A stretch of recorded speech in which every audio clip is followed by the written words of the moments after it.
Welcome to This Quantum Life, a regular podcast by Boyd Martin in affiliation with the Quantum Health newsletter and www.pureenergyrx.com. Make life a meditation.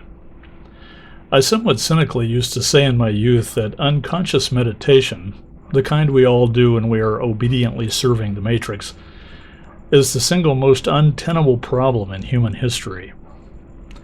I agree with that now in my mature years, with the exception that obediently serving the Matrix is not untenable. Why? Because it's a matter of choice.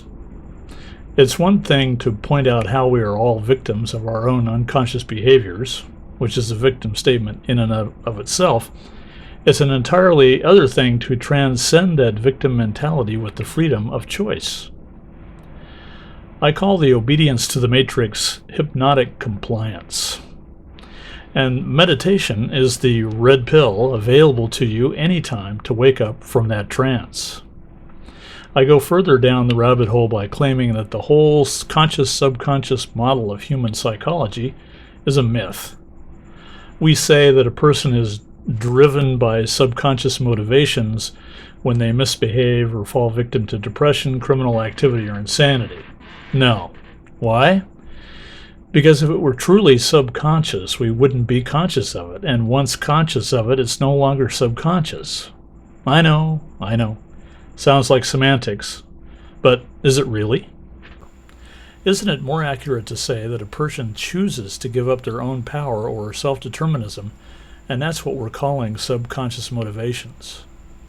We choose to shut off our awareness of some things, and then classify it as the subconscious, which has a definition that includes beyond our control. Well, this is a myth. At some point, there was a choice. Of course, we can also forget what we chose, but that's forgetting something on purpose in order to dodge responsibility for our actions. There's a type of hiding and forgetfulness of our choices that got somehow mixed up with victim advocacy. When a person is a victim, others with control issues advocate for them, saying, "This person is not in control of their actions. They need me to help them live." This is all a master-slave crock of shit. I got into a debate with a Caucasian friend of mine on Facebook who was bemoaning the fact that she felt she was, somewhere down deep inside, a racist. Despite the fact that her grandmother was black and her mother was brown, she saw something in herself that she labeled as racist, a kind of resistance or unwillingness to empathize with another person of a different skin color. I said that it was a matter of choice whether or not to be racist, and if there were racist thoughts and feelings coming up for her, that she could practice mindfulness meditation, a type of meditation that allows undesirable thoughts and feelings to simply float on by like clouds in the sky, and from this, infinite options can show up to choose something different. Well, this got her dander up. I love meditation, she said, but I find it incomplete as a means to address issues of social justice. There's more to do, and ingrained subconscious beliefs are not so easy to release. I worry about hiding behind spiritual concepts. Well, don't hide. These spiritual concepts you speak of are what make the world go round. The thoughts we create that lead to the feelings and actions we do out there in the real world are all driven by our own choices. Failure to choose is at the heart of complacency and victimhood. This discussion illustrated for me once again what I refer to as the quantum reality gap, which I've commented about before.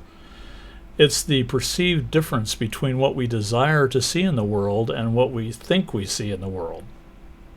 I'm saying that there is really no difference. It's just that everything is happening just as you've chosen or not chosen it to be. There's just time in there to make you doubt yourself. Life can be a living meditation every moment by simply paying attention to your thoughts and words, allowing them to flow, and choosing something different when you want to change things. There is no powerful subconscious that's causing all the ills in your life. That's victim behavior. Choice is much more powerful. Choose to be happy. Choose to be healthy. Choose to be the very best of who you are. You have been listening to This Quantum Life by Boyd Martin, brought to you by the Quantum Health Newsletter from Pure Energy RX, www.pureenergyrx.com.